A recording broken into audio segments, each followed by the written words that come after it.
there, BookTube. Welcome back to my channel. Today's video is book links. Are you as excited for book links as I am? I hope so. In September, I read 12 books and I did reading vlogs. So I shared the experience of reading the book while I was reading it. So I'm not going to do a full recap now. I'm just going to link each book that I read in September with the book that I read before it and the book that I read after it.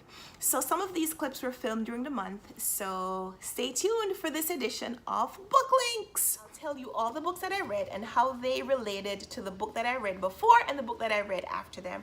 So the first two books that I read in September were two books by the same author, Petronile and Lifeform. Both of these were by Emily Nothomb, and so of course the natural link between these two books is that they have the same author, and both of them begin with an epistolary exchange, letters exchange between a real-life novelist and someone who starts off being her fan, and their relationship growing and blossoming after some time. In Petronile, both main characters are novelists in that they create fiction for a living.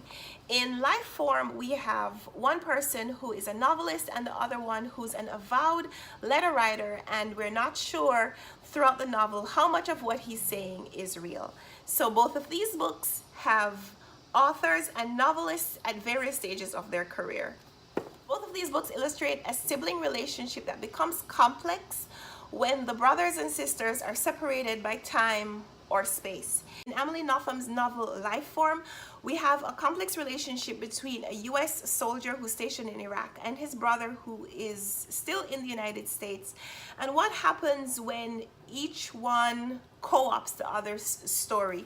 And in I'll Be Right There by Kyung Suk Shin, we have a relationship between two sisters where the older sister has left home and the younger sister is grappling with how to deal with the loss of her mentor and friend and someone that she has put on this pedestal in her life and hasn't really reconciled how to live without that relationship. And so both of these books show the despair that a loss of a sibling relationship can have on the surviving brother or sister. Both of these books have a character who's lost their mother and spends some amount of time obsessing over the loss of maternal guidance and looking for a surrogate in other people.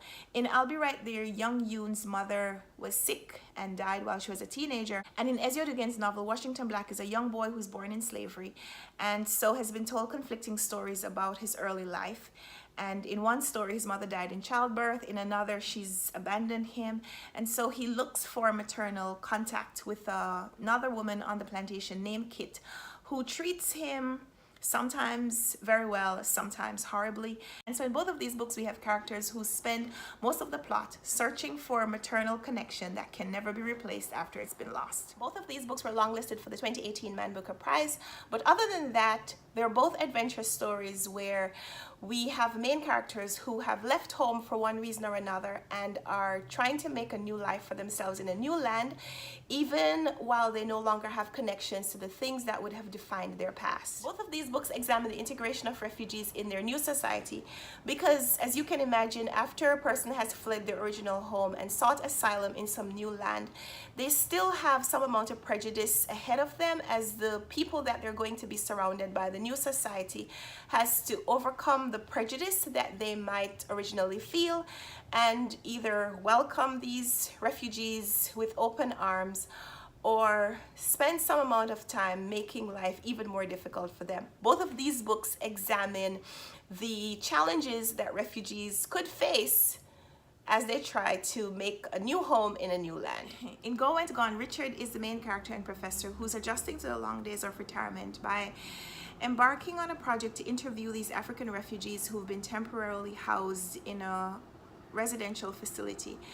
And he breaks unwritten rules and social expectations when he starts developing personal relationships with these men and invites them into his home. And in the Mars Room, we have Gordon Hauser, who's also a professor. This time he's been hired to work in the women's prison to teach GED preparation. And he also breaks written and unwritten rules and social expectations when he develops a personal relationship with these women and one of them tries to invite herself into his home. In both of these books, we have professors whose jobs give them access to interactions that they wouldn't otherwise have, and whether they abuse those privileges or they're really doing the greater good for society is up to your discretion as reader. I was really tickled when I noticed that both of these books mentioned Norman Mailer. In her novel, The Mars Room, Rachel Kushner talks about the criminalization of the society. And she talks about how sometimes even people who are remembered famously for things that they contributed positively towards a society quite often have criminal behavior in their background. And she mentioned several people like Ted Kaczynski, the fact that he was a math professor before he became the Unabomber. But she talked about Norman Mailer, the fact that he's remembered as being an activist and a politician and a famous writer, even though he served some time for stabbing and almost killing one of his wives. And I thought it was so funny because of the fact that she mentioned that. And then when I opened up things that happened before the earthquake, and yes, I have a hardcover copy, even though I read this on my Kindle. When I opened this up, you know how authors include a poem or a quote at the beginning of their novel. Chiara Barzini included a novel by Norman Mailer. This is from Superman Comes to the Supermarket, and it says, one gets the impression that people come to Los Angeles in order to divorce themselves from the past, here to live or try to live in the ruthless pleasure world of an adult child. One knows that if the cities of the world were destroyed by a new war, the architecture of the rebuilding would create a landscape which looked subject to specification of climate, exactly and entirely like the San Fernando Valley. The quote means something for this book, but I was tickled that they both mentioned the same author. I mean, what are the odds? What are the odds of that? Book links, I tell you. And so both of these books talk about what Norman Mailer did. This one, of course, his negatives, and this, his positive contributions to the society. Both of these books feature a young female main character who's left her home country and is trying to make a new life for herself in a new country. In Things That Happened Before the Earthquake, Chiara Barzini writes about young Eugenia. She's a teenage girl who's moved to California from Italy because her father is a filmmaker and he wants to get the entire family involved in the movie business.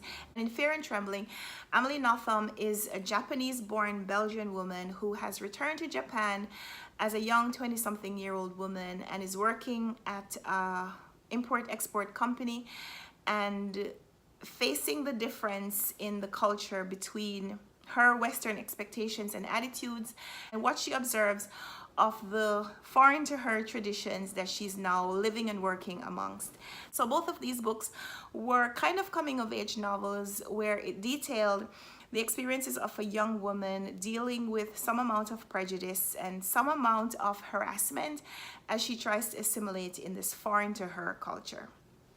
Amelie Nothomb's Fear and Trembling and Han Kang's The White Book feature two real-life fictional writers sharing what may or may not be autobiographical experiences. In Fear and Trembling, Amelie Nothomb puts herself as the protagonist, where she's writing about an experience of living in this different culture in Japan and adapting to the Japanese attitude towards what they perceive to be a foreigner in their midst. And Han Kang is writing about the experience of going to Poland to write a book about an experience that she hasn't really lived but that has shaped her experience. So yeah, both of these books have real-life fictional writers sharing what could be a memoir but could also be an interesting take on fiction. I promise you, this wasn't planned, but The White Book by Han Kang, who's a Korean writer, and Flights by Olga Tokarczuk, who is a Polish writer, are both set in Poland. In The White Book, Han Kang has gone to Warsaw, Poland, to be in some kind of a war-torn environment while she's meditating on this color white and writing a book of her experiences. And Olga Tokarczuk is from Poland, even though there are characters in her book that are Dutch, and the book is about wandering, so it's not set in any one place. The characters are travelers and they need to travel in order for them to appear in this book. But she's Polish and a lot of the book is set in Polish background. And so yeah, both of these books have the setting in common, which couldn't have been more of a link if I'd planned it that way myself, which I didn't this time. Flights is a novel by Olga Tokarczuk and M Train is Patti Smith's memoir. But both of these books explore traveling towards some fleeting goal. In Flights, the author opines about people who are wondering whether they are trying to run away from something in their past that they no longer want to be associated with. And in M-Train, Patti Smith talks about the goal that a person might have, their life's ambition that is never fully realized because as they approach reaching that goal, they have changed and the goal itself has also disappeared. And so both of these books in different ways talk about moving towards a place or a time that no longer exists by the time you've gotten there. I need to link the last book that I read with the first book that I read in September, and that's not so hard because both of these feature stories that are written by real life writers. Patti Smith is writing about her real life experiences, and Emily Nothomb draws on her real life experiences to write fiction, because in here she exchanges letters with probably someone that she really met in real life. I don't know. She says she's a novelist, but I think a lot of this is also memoir and based on her own life. So yeah, both of these are real life writers talking about the experience of writing things down. So that was book links for September. Let me know if you enjoyed what I did in September, where I did my reading vlog separate, and so I filmed little clips of my book links throughout the month as well and presented that as a separate video. Let me know if you enjoyed it and if I should continue doing that in October. So thanks for watching this video. Please subscribe if you haven't already. Come back for more bookish content. I'm always here for more bookish conversations, and if you haven't already, leave me a comment down below. Let me know what you liked about this video, and of course please tell me whether you want me to continue doing this in the upcoming months. So we'll talk in the comments, and happy reading for October and beyond. Until next time.